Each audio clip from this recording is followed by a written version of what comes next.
I'm Mackenzie Reynolds, 34, founder of Nexus Technologies. When my father invited me to his 60th birthday at Le Bernardin, I thought maybe things would be different this time. Despite building a billion-dollar company, I've always been the family disappointment, especially to my brother Jason. That night, they seated me on the patio, alone, while they celebrated inside. "The patio is for failures," Jason sneered. Little did they know my helicopter was about to land. Sometimes life gives you the perfect opportunity to make a statement. If you've ever been underestimated by the people who should believe in you most, hit that subscribe button and give this video a thumbs up. Let me know in the comments where you're watching from, and if you've ever had a moment where you finally showed your worth to those who doubted you. Now, let me take you back to where it all began. I grew up in Wellesley, an affluent Boston suburb where success was measured by the prestige of your college and the size of your investment portfolio. My father, Harold Reynolds, wasn't just a banking executive. He was the banking executive at Atlantic Financial Group. His definition of success was narrow: Harvard education, finance career, country club membership, and a sprawling colonial house in the right neighborhood. My mother Elizabeth played her part perfectly, the supportive banking wife who organized charity galas and tennis tournaments. She was kind but passive, always deferring to my father's opinions on matters big and small. When conflicts arose, she'd smooth things over rather than address the underlying issues. Then there was my brother Jason, for years older and my father's carbon copy. From childhood, he embraced the path laid out for him: captain of the debate team, summer internships at Dad's bank, early admission to Harvard. He soaked up my father's approval like a sponge, and in return, he adopted every one of my father's values and prejudices. I was different from the beginning. While Jason played golf with Dad's colleagues' sons, I was taking apart our home computer to see how it worked. At 12, I coded my first primitive program, a birthday card for Mom with digital flowers that grew across the screen. Dad called it playing with computers. Mom thought it was cute but impractical. "Computers are fine for a hobby, Mackenzie," Dad would say, "but real careers are built in finance, law, or medicine." By high school, the divide was clear. Jason was class president heading to Harvard. I was the smart but odd girl building websites for local businesses and heading to MIT. At my graduation dinner, Dad toasted Jason's guidance of his quirky little sister. I was 18 and already invisible in my own family narrative. College only widened the gap. While Jason pledged Dad's old fraternity and networked with future Wall Street executives, I thrived at MIT, double majoring in computer science and business. I made the dean's list every semester, but my achievements were footnotes at family gatherings. "MIT is a good engineering school," Dad would tell his friends, his tone suggesting it was a consolation prize for not making Harvard. The real break came after graduation. Jason went straight to Atlantic Financial, starting in a VP position that mysteriously opened just as he graduated. I turned down 6 corporate job offers to start Nexus Technologies with my roommate Stephanie and 2 classmates. Playing entrepreneur, Jason called it. A phase before she joins the real world. My parents' reaction was a mixture of confusion and concern. "Darling, wouldn't you rather get some experience at an established company first?" Mom asked delicately. Dad was more direct. "No, Reynolds has ever worked for a startup. We build careers at institutions." Those early years were brutal. While Jason bought his first Porsche and a downtown Boston condo, I lived in a tiny apartment with 3 roommates, eating ramen and working 18-hour days. At Christmas, Jason would show off his new Rolex while I'd try to explain our latest software breakthrough to uninterested faces. "Something about apps," Dad would say vaguely when his friends asked what I did. The hardest part wasn't the work or the financial struggle. It was the constant doubt radiating from my family. Every holiday, every birthday dinner became an exercise in endurance. Jason's promotions were celebrated with champagne. My company's first $1 million in revenue was met with, "But is it sustainable?" Not everyone can follow the traditional path, Mom would say, attempting to defend me while simultaneously implying I'd chosen a lesser route. Jason was crueler. Tech is just a bubble, he'd say. When it bursts, there's always a desk for you in customer service at the bank. 5 years in, our company secured major funding and started to gain real traction. Jason had to find new angles for his disdain.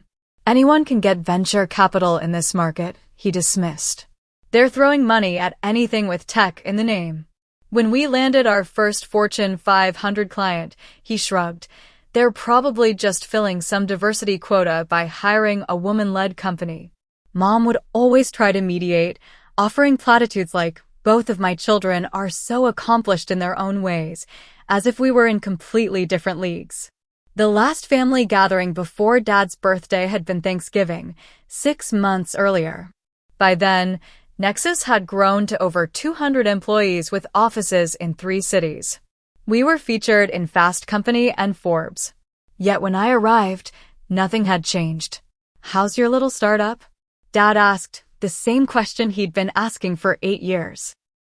Later, as we had pie, news broke that one of our competitors had been acquired for $2 billion. Lucky timing for that industry, Jason remarked. Ride the wave while it lasts, Mac. I left early that night, making a decision in my car. I would give them one more chance. Dad's 60th birthday.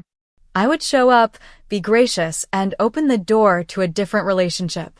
But if nothing changed, I would finally accept that my family might never see me clearly, and I would stop seeking their approval. Little did I know how dramatically that resolution would be tested. The invitation to Dad's 60th birthday celebration arrived in early May, heavy cream card talk with gold embossing, organized by Mom with her usual attention to social detail. Black tie optional, it specified, for dinner at Le Bernardin, one of the most exclusive restaurants in the city. My name was penned in my mother's elegant handwriting.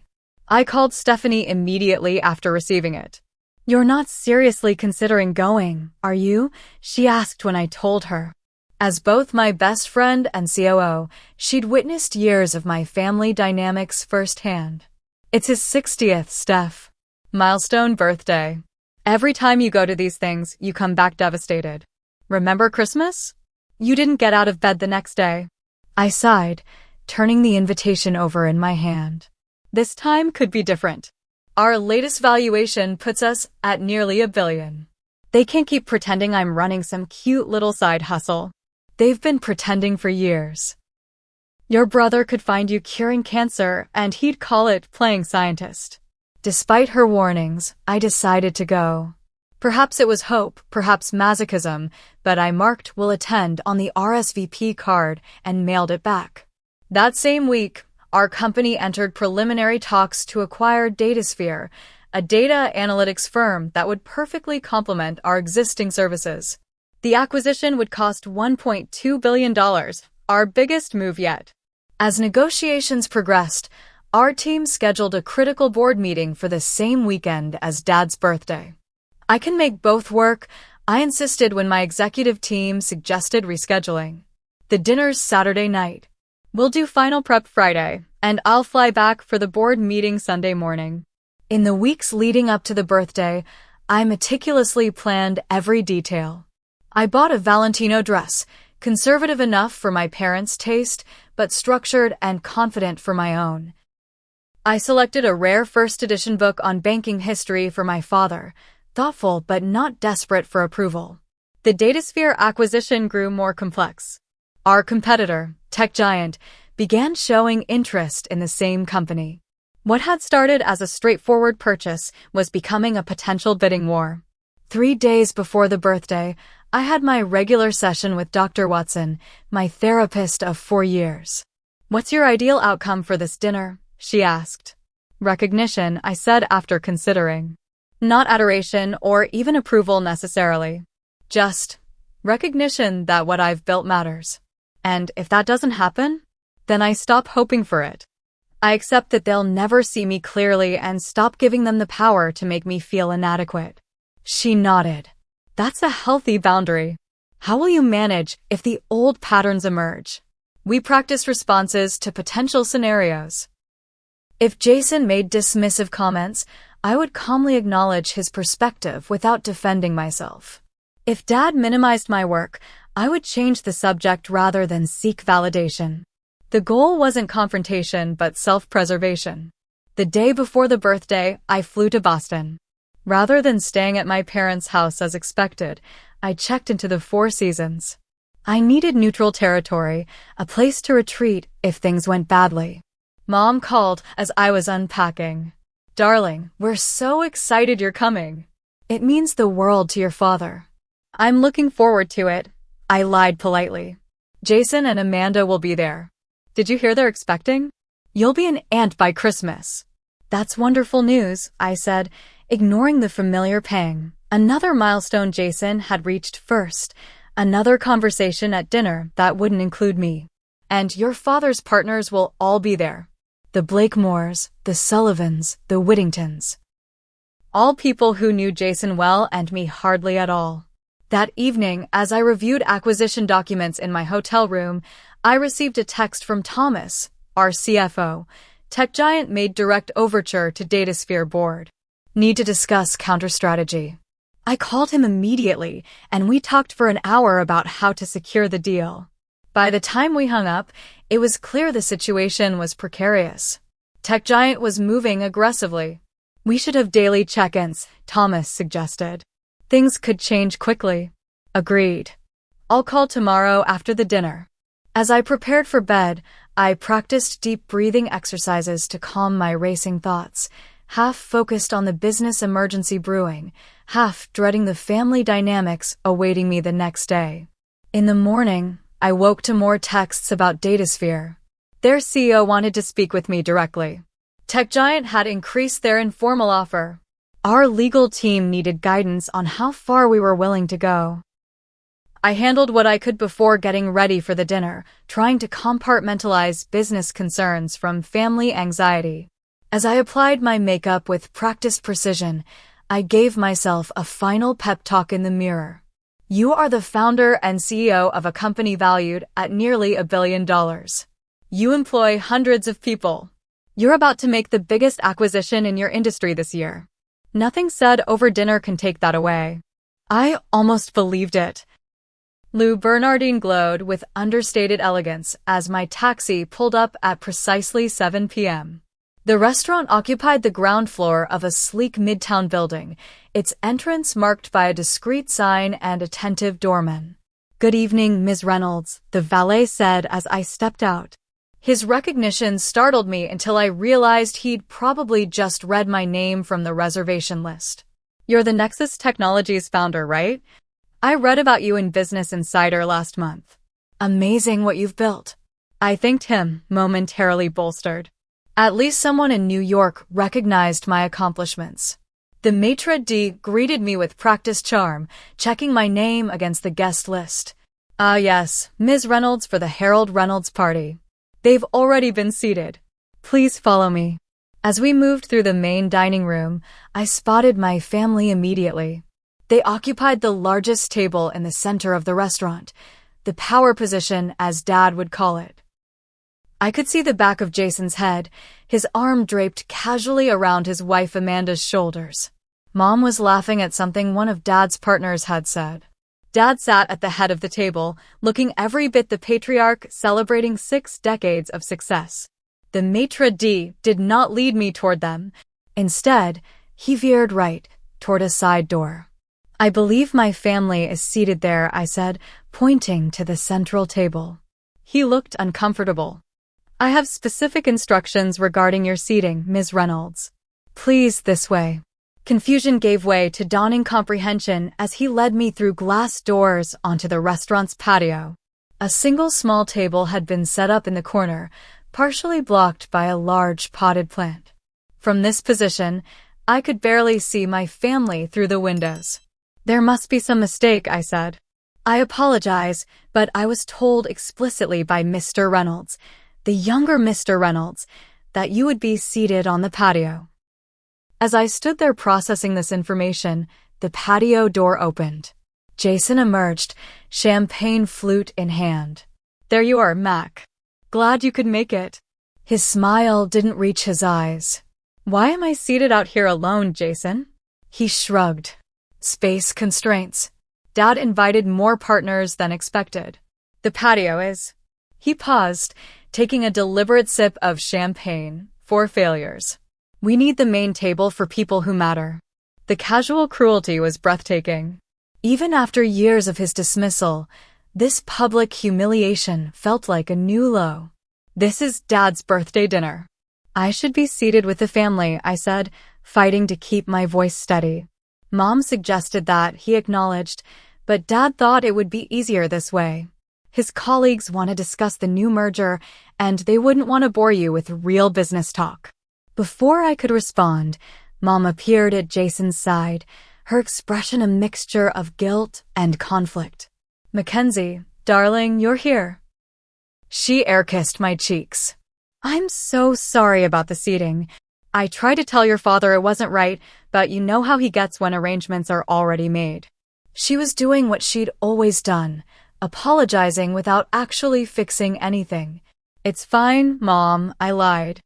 I'm used to being an afterthought. Her face fell. Don't say that, sweetheart.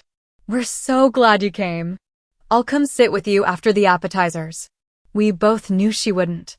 The waiter assigned to the patio looked mortified on my behalf. Would you like something to drink, Ms. Reynolds? He asked gently. The most expensive bottle of Bordeaux you have, I replied. If I was going to be exiled, I'd at least run up Dad's bill. As I settled into my solitary table, I had a perfect view of the family celebration through the glass. Dad was standing now, raising a toast. Everyone looked rapt, the perfect audience to the Harold Reynolds show. Jason sat at his right hand, the crown prince. Mom beamed at her husband with practiced adoration. I picked at my sea base and sipped my $900 wine, watching the tableau of family happiness play out without me. Periodically, Mom would glance guiltily in my direction, but she made no move to join me. One of Dad's partners seemed to ask about me. I saw him gesture toward the patio, but Dad responded with a brief comment and dismissive wave that clearly ended the inquiry. The patio had only 2 other occupied tables, both couples clearly displeased at being seated outside despite the warmth of the summer evening. They shot curious glances my way, probably wondering what I'd done to deserve solitary confinement. I considered leaving. Each minute that passed emphasized how little my presence mattered to them. I had a legitimate excuse.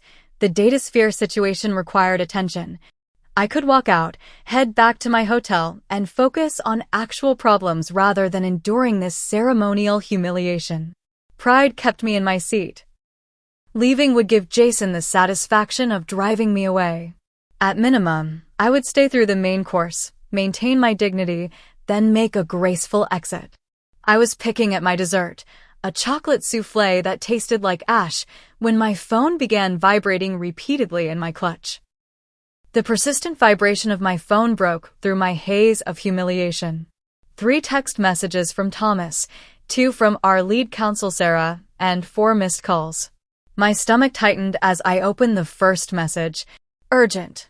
Tech giant made formal offer to Datasphere. $1.4 billion.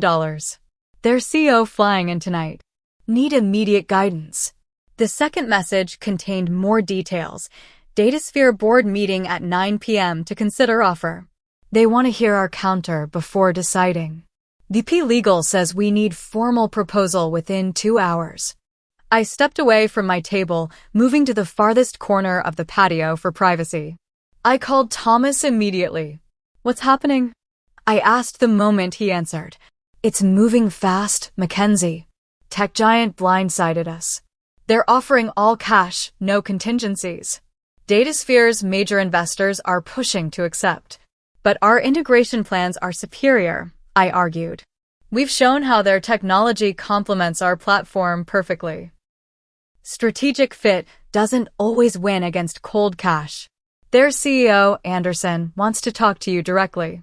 He respects you, says he'll give us a fair chance to counter, but he needs to hear from you tonight. I glanced at my watch, 8:42 p.m. When and where? Their corporate jet lands at 10:30. They've booked the conference room at the Four Seasons for 11. The board wants our final offer by midnight. My mind raced through calculations. This acquisition was everything we'd worked toward for years.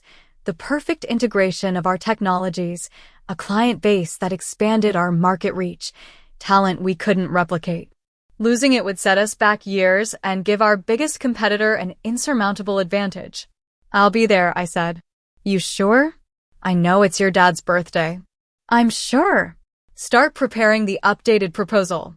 I want a comprehensive counteroffer ready when I arrive. And Thomas? Tell them we're willing to go to $1.5 billion with the earnout structure we discussed. As I ended the call, I noticed Jason approaching across the patio, his expression sour. Seriously, Mac? You're conducting business calls during Dad's birthday dinner. I slipped my phone into my clutch. It was important. Important, he repeated mockingly. Can't you even pretend to care about Dad for one night? Or is your precious startup always going to come first? Before I could respond, the patio door opened again. Dad emerged, followed by Mom. From their expressions, I could tell Jason had informed them of my transgression. Mackenzie, Dad said, his voice carrying that familiar note of disappointment. Your brother tells me you're working during the celebration. I had to take an urgent call about an acquisition we're pursuing. He sighed. There's always something with these little startups, isn't there? Constant drama. In established institutions like Atlantic Financial, we conduct business during business hours. 8 years of building my company, and he still called it a little startup. The dismissal stung as much as it always had. It's a $1.5 billion acquisition, Dad. That's hardly little. He waved away the figure as if I'd made it up. Well, whatever it is, surely it can wait until tomorrow. Tonight is about family. The irony of him saying this while I sat alone on the patio was apparently lost on him. Mom touched his arm. Harold, perhaps Mackenzie's work really is urgent. More urgent than her father's 60th birthday? I doubt that. He turned back to me. This is exactly why I've always been concerned about your career choices, Mackenzie. No stability, no structure. Always chasing the next shiny object.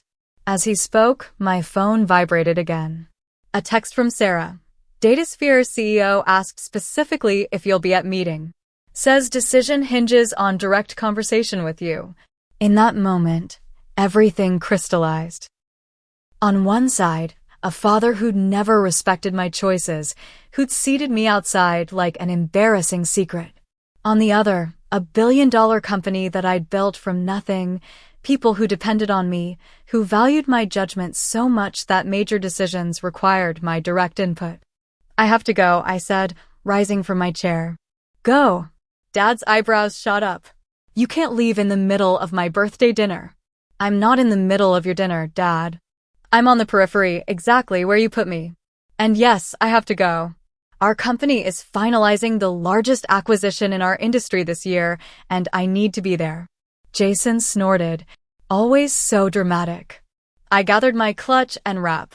I'm sorry I can't stay. I hope you have a wonderful birthday, Dad. If you walk out now, Mackenzie, it makes a statement about your priorities, Dad said stiffly. I looked him directly in the eyes. Yes, it does. And if you'd ever bothered to come to even one of my company events, or read any of the articles about what we've built, or asked me a single genuine question about my work, maybe my priorities would be different tonight. Mom looked stricken. Mackenzie, please. It's okay, Mom. I'm not angry. I'm just finally accepting reality. I leaned in and kissed her cheek. I'll call you tomorrow.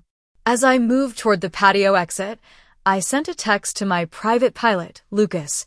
Need immediate pickup. Emergency business meeting. Current location, Lou Bernardine Restaurant. His response came seconds later, on it. Helicopter can land in clearing at Central Park, 5 blocks from your location. ETA 20 minutes. I paused at the patio door, looking back at my family. Enjoy the rest of your evening. Dad had already turned away, returning to his guests. Jason was whispering something to Mom, who looked torn between following me and staying with her husband. Neither of them called after me as I walked through the restaurant. Outside, I took a deep breath of the summer night air. For the first time in hours, I felt like I could breathe properly. My phone buzzed again with updates from my team, and I smiled as I read through their messages. These were people who respected me, who saw my value. I texted Lucas, "Perfect. I'll head toward the park now." As I walked briskly down the sidewalk, I felt a curious lightness. I had made my choice, and there was no going back. Whatever happened next, I would face it as the CEO of Nexus Technologies, not as Harold Reynolds' disappointing daughter. I had just reached the edge of Central Park when I heard it, the distinctive whump whump whump of helicopter blades cutting through the night air. Several pedestrians stopped to look up, pointing at the sky as the sound grew louder. Lucas was nothing if not efficient. He'd clearly been nearby when I texted, probably doing maintenance checks at our Manhattan helipad. The sleek black helicopter with the glowing blue Nexus logo approached from the south, its navigation lights blinking against the darkening sky. For a moment, I considered the theatrics of what was about to happen and nearly laughed. If I'd planned this as a statement, I couldn't have choreographed it better. But this wasn't about making a point. It was about being where I needed to be for my company. My phone rang, the restaurant's number. Mom, most likely. I declined the call and watched as the helicopter descended toward the clearing in the park, wind from its rotors creating a small storm of scattered leaves and ruffled hair among the gathering onlookers. As I walked toward the landing site, another call came through, Jason this time. I answered. "What the hell are you doing?" he demanded, barely audible over the restaurant's background noise. "Heading to a business meeting," like I said. "There's a helicopter landing in the park. People are saying it has your company logo on it." "That would be my ride," I replied calmly. His stunned silence was oddly satisfying. "You're sending a helicopter? To Dad's birthday dinner? Are you insane?" "I'm sending a helicopter to pick me up because I have an urgent meeting about $1 billion acquisition. Dad's dinner is coincidental. Everyone is at the windows watching. You're making a scene. I'm handling a business emergency efficiently. Interpret it however you want." I ended the call as I reached the park's edge. Security personnel from the helicopter were already setting up a small perimeter, keeping curious onlookers at a safe distance. Lucas had landed perfectly in the clearing, the Nexus logo illuminated dramatically against the dark fuselage. My phone buzzed with texts, more from Jason, one from Mom, even one from Dad.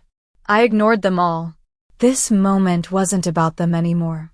As I approached the helicopter, I glanced back toward Le Bernardin, several blocks away but still visible. Sure enough, faces pressed against the windows of the upper floor. Even from this distance, I could make out the dinner party's silhouettes, champagne glasses still in hand, watching the spectacle unfold. One of the security team escorted me to the helicopter, shielding me from the rotor wash. As I reached the door, it opened to reveal not just Lucas, but Thomas and Sarah as well. "Thought you might want the briefing en route," Thomas shouted over the engine noise, helping me aboard. I fastened my seatbelt as Lucas prepared for takeoff. Through the window, I could see a small crowd had gathered, phones raised to capture the scene. In the distance, the restaurant's patio, my exile location, was clearly visible, now empty except for the staff clearing my abandoned dessert. As the helicopter lifted off, my phone rang again. Dad this time. After a moment's hesitation, I answered, putting it on speaker so my team could hear.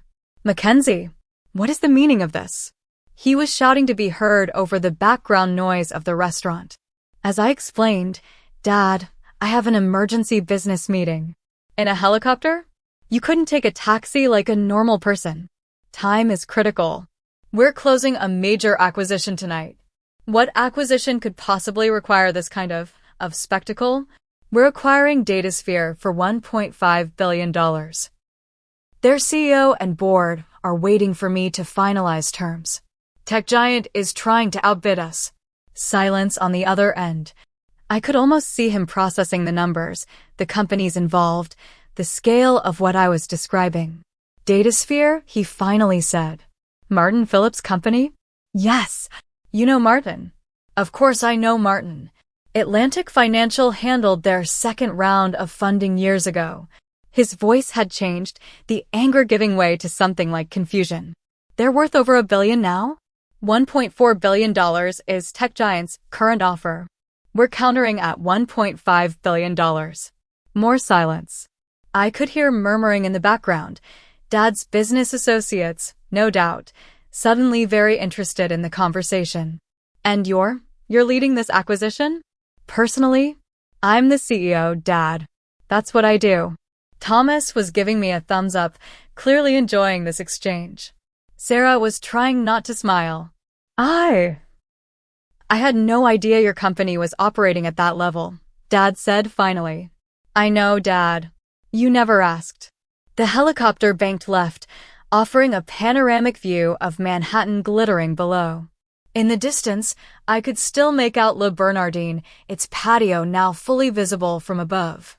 Well, Dad said, his voice stiff again, I suppose we'll talk about this another time. It seems you're busy.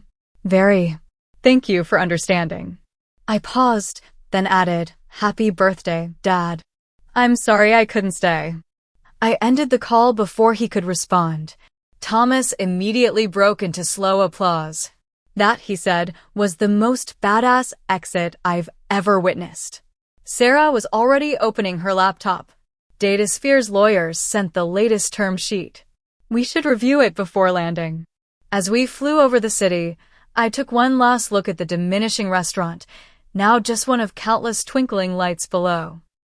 For years, I'd sought validation from that table inside, from the people who claimed to love me but couldn't see me. Now, flying literally above it all, I felt a sense of freedom I hadn't experienced since founding Nexus. Let's focus on the acquisition, I said, turning to my team. We have a company to buy. The helicopter touched down on the rooftop helipad of our Manhattan office building at 10:15 p.m. The moment we landed, Thomas handed me an updated briefing packet. Tech Giant increased their offer to $1.6 billion while we were in the air, he said grimly. All cash, minimal conditions. Sarah pulled up the latest financials on her tablet. If we match at $1.6 billion, we'd need to rework our entire financing structure. The banks would want additional guarantees. As we rode the elevator down to the executive floor, we strategized intensely. Our team had transformed the main conference room into a war room, with multiple screens displaying financial models, integration plans, and competitive analyses. CEOs here, someone called out as we entered.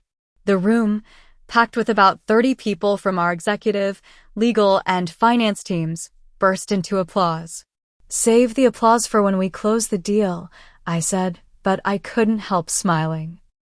This was my real family, people who believed in our vision and worked tirelessly to achieve it. Our CFO, Gregory, approached with fresh projections. If we go to $1.7 billion, we can still make the financials work, but our earnout structure would need to change. I reviewed his numbers. What about $1.65 billion with accelerated payment terms and guaranteed positions for their executive team? That could work, he nodded. Their CEO cares deeply about his people. For the next hour, we refined our approach, identifying Tech Giant's weaknesses and our strengths.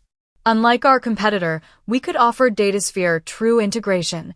Their technology would become central to our platform, not just an acquired asset to be harvested for parts. At 11:30 p.m., Martin Phillips and his team arrived. The Datasphere CEO, a brilliant engineer who had built his company from nothing, much like I had, looked exhausted but determined. Mackenzie, he greeted me, shaking my hand firmly. I appreciate you making this happen on short notice. I understand you left a family event to be here. Some things take priority, I replied. This partnership is too important. We moved to the boardroom for formal presentations. My team executed flawlessly, outlining our vision for combining the companies. Rather than simply outbidding tech giant, we emphasized the strategic fit, how our technologies complemented each other, how our customer bases had minimal overlap, how together we could challenge the industry giants. You could take tech giants' money, I told Martin directly. It's substantial and no one would blame you. But in 6 months, your technology would be carved up and absorbed into their existing products. Your team would be scattered across their divisions. Your vision would be lost. I pulled up our integration plan on the main screen. With us, DataSphere remains intact as a critical business unit. Your core technology becomes the foundation of our next-generation platform. Your engineers continue developing their innovations, but with our resources and customer base. This isn't just an acquisition, it's a true merger of complementary strengths. Martin studied the screen thoughtfully. And the financial terms? I nodded to Gregory, who distributed our offer documents. $1.65 billion total value. $1.2 billion cash at closing. $450 million in Nexus stock with no lockup period, accelerated payment schedule, and guaranteed executive positions with substantial autonomy. Tech Giant offered $1.6 billion all cash, Martin noted. They're buying you to eliminate competition, I countered. We're partnering with you to build something neither of us could create alone. The negotiation continued past midnight, diving deep into technical specifications, organizational structures, and financial projections. By 2 a.m., we had addressed every concern, revised several key terms, and reached tentative agreement on all major points. At 3:17 a.m., Martin looked across the table at his team, who nodded their approval. He extended his hand to me. We have a deal, he said simply.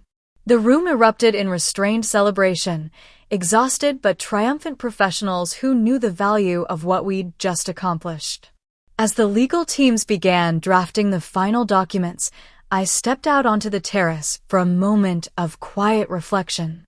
The city glowed below, most of its inhabitants asleep, unaware of the business drama that had just unfolded.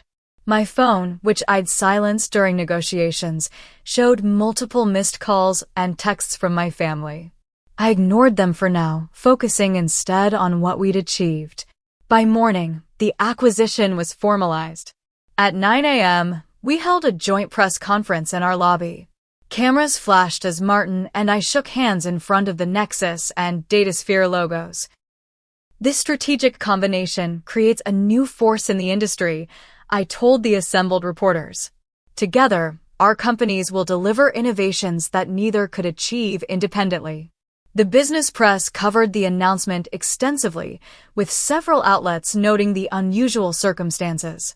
Nexus CEO Mackenzie Reynolds reportedly left her father's birthday celebration to personally negotiate the deal, arriving via corporate helicopter to finalize terms, wrote the Wall Street Journal. Bloomberg's headline was even more direct. Family dinner to billion-dollar deal. How Reynolds' dramatic exit led to tech's biggest acquisition this year. As the market opened, our stock surged 12% on the news. Analysts praised the strategic fit and the decisive leadership that secured the deal despite tech giants' competing offer.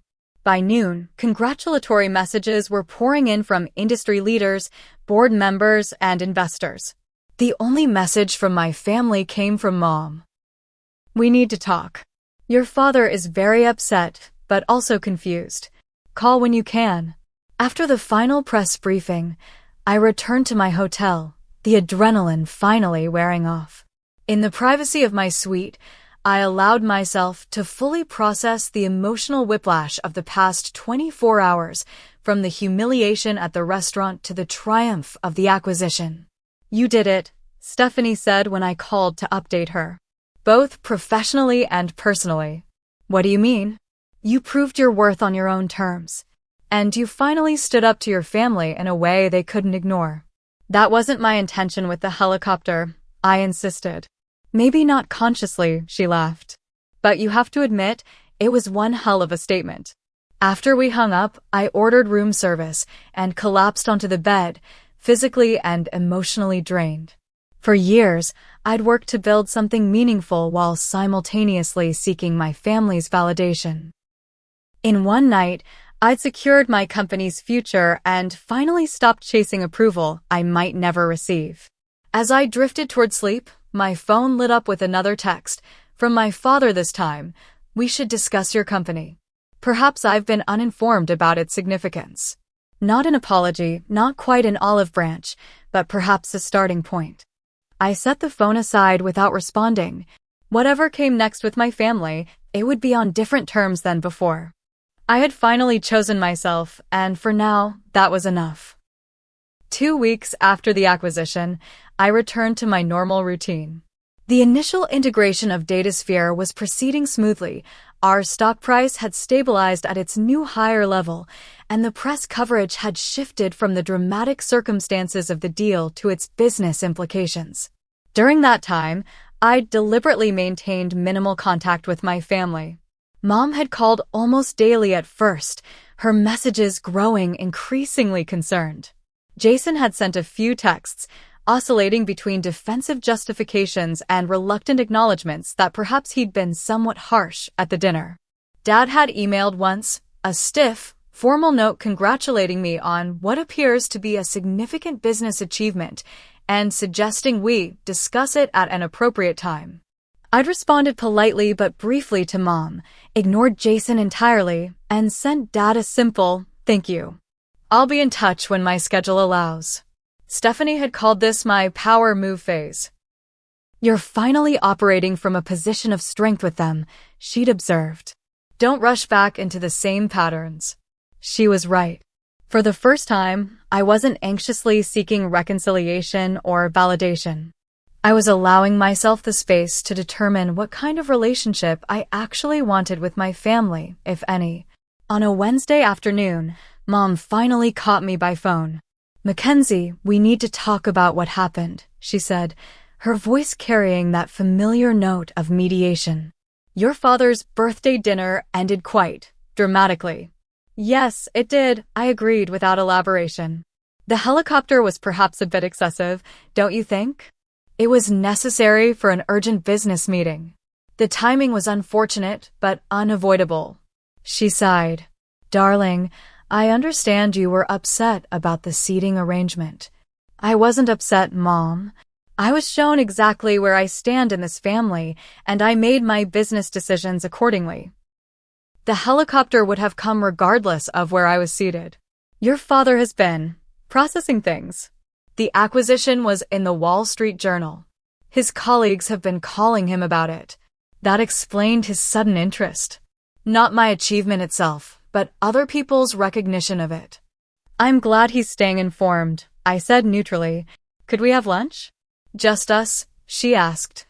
"I think we need to talk face to face." I considered declining but realized avoidance solved nothing. "All right. Friday at Le Pain Quotidien near my office. Noon." When Friday arrived, I spotted Mom already seated at an outdoor table, looking more casual than usual in slacks and a simple blouse rather than her typical country club attire. She seemed nervous, fidgeting with her water glass. "You look well," she said as I sat down. "Success agrees with you." "Thank you. How have you been?" "Oh, managing. Your father's been difficult since the birthday." "Not just about you, about everything." She twisted her napkin. "Mackenzie, I owe you an apology. This was unexpected. In 34 years, I'd rarely heard my mother take responsibility for anything uncomfortable." "I should have insisted you be seated with us," she continued. "I knew it was wrong, but I didn't want to create conflict with your father and Jason. I took the easy way out, as I've done too many times." I nodded, allowing her to continue. "When I saw that helicopter landing, it was like seeing you for the first time. Not as my daughter who chose a different path, but as this powerful businesswoman who commands respect." She looked down. "I realized how little I know about your actual life, your accomplishments. You could have asked at any point in the past 8 years, Mom." "I know. I told myself I was respecting your independence, but the truth is, I didn't understand your world, so I didn't engage with it." She reached across the table. I want to do better. I want to actually know my daughter. Her sincerity seemed genuine. I'd like that, Mom.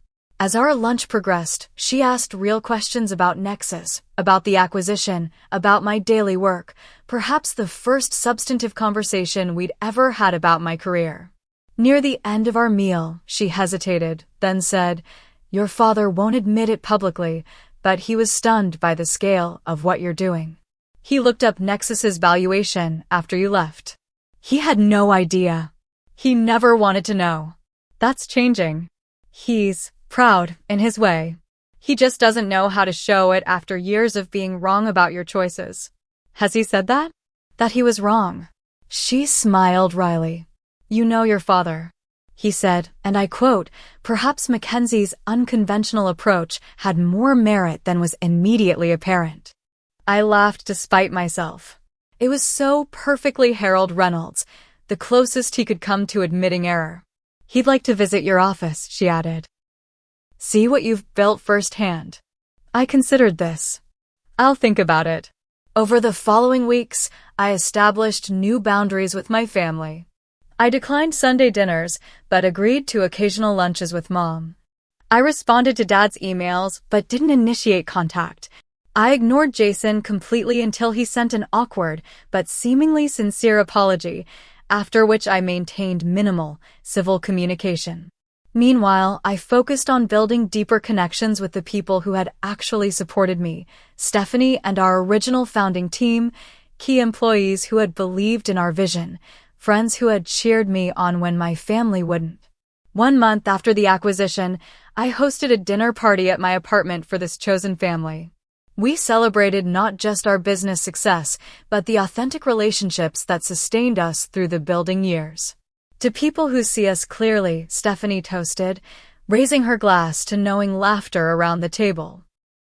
The next morning, my assistant buzzed. "Your father is here. He doesn't have an appointment." I took a deep breath. "Send him in."